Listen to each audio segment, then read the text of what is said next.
దానియేలు యథార్థమైనటువంటి వాడిగా ఉండి పరిశుద్ధాత్మ కలిగిన వాడిగా ఉండి దానియేలు గ్రంథం 1:8 ప్రకారంగా 10:12 ప్రకారంగా తినకూడనిది తినే అవకాశం వచ్చిన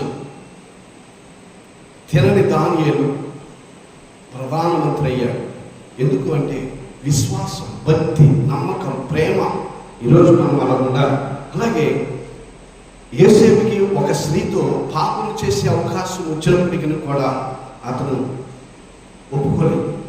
ఎందుకంటే దేవుని యొక్క నామంలో దేవుని వైపే చూశాడు కాబట్టి ఈజిప్ట్ దేశానికి ప్రధానమంత్రి అయ్యాడు. ప్రియా దేవుని బిడ్డలు, ఆదికాండం 39:5-9 ప్రకారంగా ఈరోజు నువ్వు ఎలా ఉన్నావు?